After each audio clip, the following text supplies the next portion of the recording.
A lo largo de la historia, el canibalismo ha sido uno de los actos más aterradores y tabúes que puede cometer el ser humano.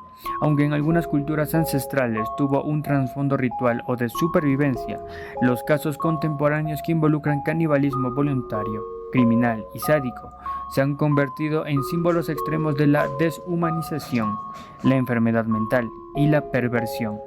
Este fenómeno, cuando se vincula con asesinos seriales o personas con trastornos psicológicos severos, no solo genera horror, sino también fascinación morbosa en la opinión pública.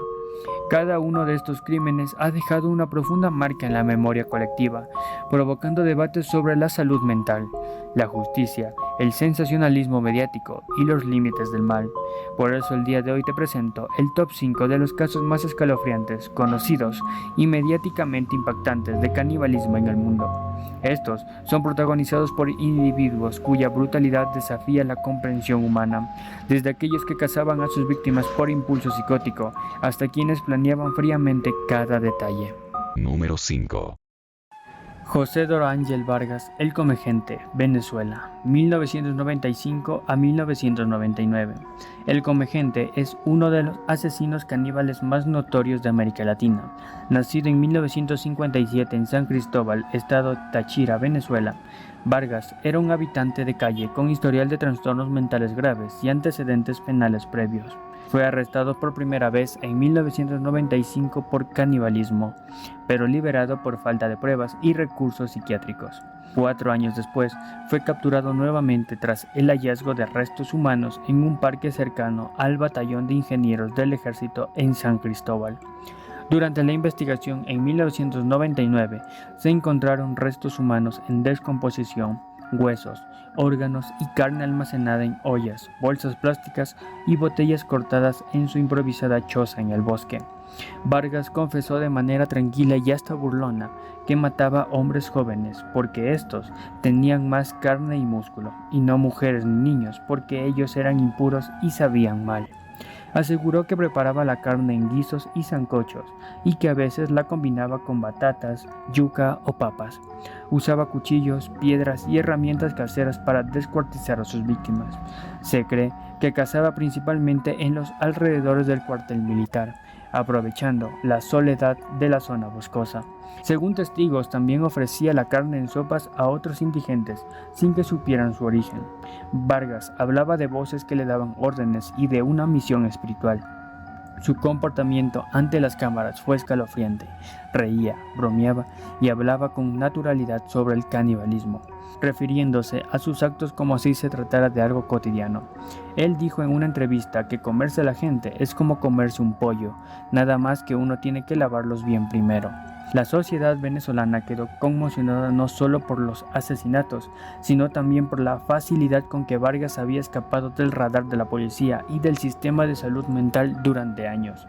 Fue declarado inimputable por diagnóstico de esquizofrenia paranoide y delirios religiosos y recluido en el hospital psiquiátrico de Peribeca, donde permanece hasta la fecha. El caso reveló graves fallas estructurales del sistema judicial y sanitario venezolano, especialmente en lo relativo a personas con enfermedades mentales sin hogar.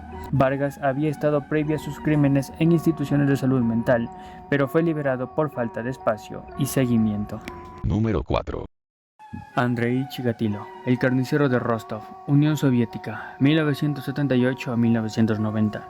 Andrei Romanovich Chikatilo fue un asesino en serie soviético que entre 1978 a 1990 cometió una ola de crímenes atroces en diversas regiones de la antigua Unión Soviética. Durante este periodo violó, torturó, asesinó y en algunos casos canibalizó a más de 50 personas, principalmente niños, adolescentes y mujeres jóvenes. Su primera víctima conocida fue una niña de 9 años en 1978 y sus crímenes continuaron durante más de una década. Chikatilo era conocido por su nivel extremo de sadismo, ya que muchas de sus víctimas eran abordadas en estaciones de tren, bosques o caminos rurales. Después de ganar su confianza, las llevaba a lugares apartados donde las atacaba con una brutalidad salvaje. Las víctimas sufrían mutilaciones genitales, apuñalamientos múltiples, a veces más de 30 o 40 veces, extracción de órganos y globos oculares, incluso cuando aún estaban con vida. En varios casos se comprobó que arrancó y comió partes del cuerpo de sus víctimas, incluyendo labios y órganos genitales, lo que lo convierte en un verdadero caníbal. Chikatilo confesó que solo podía alcanzar la excitación sexual a través del sufrimiento y la muerte de otros, y que sus impulsos lo dominaban completamente. Fue diagnosticado con varios trastornos psicológicos, incluyendo trastornos de personalidad esquizoide y parafilias severas. El caso de Chikatilo expuso importantes fallos en el sistema policial soviético, ya que durante muchos años las autoridades negaron públicamente de que pudiera haber existido un asesino en serie, ya que esa figura no encajaba con la propaganda del régimen, que promovía la idea de una sociedad sin crímenes graves. Esta negación institucional obstaculizó gravemente la investigación y, como resultado, varios inocentes fueron arrestados y hasta ejecutados por crímenes que él había cometido. Finalmente fue capturado en 1990 tras un seguimiento encubierto y vigilancia en una estación de tren. Confesó 56 asesinatos y fue condenado por 52 de ellos en 1992. Durante su juicio se comportó de manera errática y teatral, a menudo burlándose de los familiares de las víctimas. Fue ejecutado por un disparo en la cabeza en 1994. El caso de Andrei Chikatilo dejó una profunda marca en la historia criminal mundial, ya que su brutalidad, el número de víctimas y el contexto político en el que él actuó lo convierten en uno de los asesinos seriales más escalofriantes para el siglo XX. Número 3. Armin Meiwes, el caníbal de Rotenburgo, Alemania 2001. Armin Meiwes, un técnico informático alemán aparentemente común, publicó un inquietante anuncio en un foro de internet para fetichistas extremos, buscando a una persona que estuviera dispuesta a ser asesinada y devorada de manera voluntaria. Sorprendentemente, Bernd Georg Brandes, un ingeniero berlinés, respondió positivamente al mensaje. Ambos establecieron contacto y coordinaron un encuentro en la casa de Meiwes en Rotenburgo. Durante la reunión, Brandes accedió a que Meiwes le amputara el pene con un cuchillo. Ambos intentaron cocinarlo y comerlo juntos, aunque el intento fue fallido, debido a que quedó demasiado quemado. Posteriormente, Brandes, gravemente herido y sangrando, fue llevado por Meiwes a una habitación donde lo dejó morir lentamente durante unas horas, antes de asesinarlo con un cuchillo en la garganta. Meiwes procedió a desmembrar su cadáver, almacenar partes del cuerpo en el congelador y consumir su carne a lo largo de varios meses. Según sus propias declaraciones, lo hizo en varias cenas, acompañado de vino tinto y papas. El caso se conoció cuando Meiwes volvió a publicar en internet en busca de otra víctima voluntaria, lo que llevó a la policía a investigar. Al revisar su casa, encontraron grabaciones en video del asesinato y los restos humanos conservados. Su detención generó un intenso debate en Alemania y a nivel internacional sobre la línea entre el consentimiento y el homicidio, ya que la víctima participó voluntariamente. Inicialmente fue condenado por homicidio por consentimiento y sentenciado a 8 años y medio de prisión. Sin embargo, tras una apelación y nuevo juicio, fue recondenado por asesinato y perturbación del descanso de los muertos en 2006, recibiendo una cadena perpetua. Este caso no solo estremeció a la opinión pública por su brutalidad, sino que también puso en evidencia la existencia de comunidades en línea dedicadas al canibalismo y los deseos extremos, obligando a las autoridades a prestar mayor atención a los crímenes facilitados por Internet. Número 2. Issei Sagawa, el caníbal de Sorbona, Francia, Japón, 1981. En junio de 1981, Issei Sagawa invitó a su compañera de clases, la neerlandesa René Hartevelt, a su apartamento con el pretexto de ayudarlo con una traducción de poesía alemana. Ella aceptó con la intención de ayudarlo académicamente, sin sospechar sus verdaderas intenciones.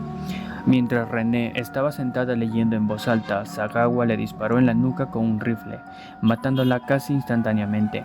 Luego procedió a violar su cadáver, y durante los días siguientes desmembró cuidadosamente el cuerpo con un cuchillo de carnicero, comiendo partes como los glúteos, senos, muslos y rostro. Tomó fotografías detalladas del proceso y almacenó restos en su refrigerador para seguir comiéndolos. Fue detenido días después cuando intentaba deshacerse de los restos humanos dentro de 2 maletas que abandonó en el bosque de Boulogne, pero un testigo alertó a la policía por el olor nauseabundo. Durante el proceso judicial en Francia fue declarado mentalmente incompetente para enfrentar juicio debido a su diagnóstico de psicosis delirante. En lugar de prisión fue enviado a un hospital psiquiátrico en Francia. Sin embargo, por presión de su familia fue extraditado a Japón en 1984. Lo más controversial fue que al no tener acceso a los expedientes franceses, las autoridades japonesas no pudieron presentar cargos y tras un breve tiempo en observación psiquiátrica, Sagawa fue liberado. Pasó el resto de su vida en libertad. Lo verdaderamente indignante fue que lejos de desaparecer de la esfera pública, Issei Sagawa se convirtió en una celebridad en Japón. Escribió varios libros autobiográficos, entre ellos En el vientre de una mujer y Carnet de caníbal. Dio entrevistas a medios internacionales, apareció en programas de televisión e incluso actuó en películas pornográficas. Su notoriedad creció tanto que fue invitado como comentarista en programas de gastronomía y crimen. Más allá de lo macabro, su caso provocó un amplio debate ético sobre la glorificación mediática de criminales, la ineficiencia del sistema judicial y fetichistas del horror. Issei Sagawa falleció en noviembre del 2022 a los 73 años, después de pasar sus últimos años en condiciones precarias, afectado por una serie de enfermedades. Hasta el final de su vida nunca mostró verdadero remordimiento por el asesinato de René, y sus declaraciones públicas se centraron en su obsesión sexual con la carne humana. Número 1. Albert Fish, el hombre gris. Estados Unidos, 1920 a 1930. Hamilton Howard Albert Fish fue un asesino serial, violador infantil, caníbal y torturador compulsivo, cuyos crímenes estremecieron a Estados Unidos a comienzos del siglo XX. Nacido en 1870 en Washington, D.C., Fish provenía de una familia con un largo historial de enfermedades mentales. A él se le vincula con más de 100 víctimas y en su mayoría niños de familias humildes, aunque fue juzgado solamente por el brutal asesinato de Grace Bott, de 10 años, en 1928. Se ganó el apodo del hombre gris porque sabía mezclarse con la gente sin despertar sospechas.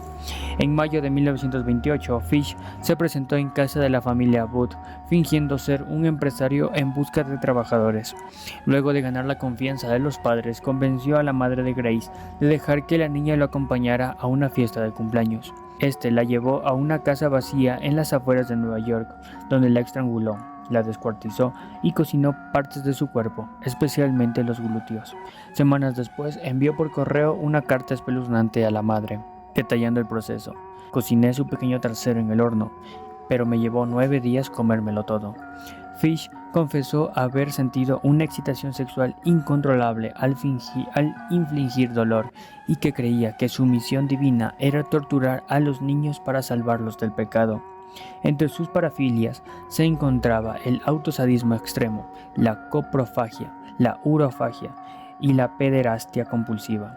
Se insertaba agujas oxidadas en la ingle y el abdomen, y durante una radiografía se hallaron 29 agujas clavadas en su pelvis, algunas de ellas corroídas por el óxido. Fish fue capturado en 1934 después de que un detective rastreara el origen de la carta enviada a la familia Bott. Durante el juicio, su defensa alegó demencia total, mostrando pruebas de sus alucinaciones y comportamientos autolesivos. Sin embargo, el jurado determinó que sabía distinguir el bien y el mal y que actuó con premeditación. Fue condenado a muerte y ejecutado en la silla eléctrica en 1936 en la prisión de Sing Sing, Nueva York. El verdugo afirmó que la ejecución fue difícil debido a las agujas metálicas en su cuerpo, que generaron chispas al contacto con la corriente. El caso de Albert Fish marcó un antes y un después en la psiquiatría forense estadounidense. Fue uno de los primeros casos donde se debatió intensamente la relación entre psicopatía, esquizofrenia y responsabilidad penal. Gracias por ver este video. Si te gustó, no olvides dejar tu like, compartir y suscribirte para que siga creciendo esta comunidad de terror y misterio. Y nos vemos hasta la próxima.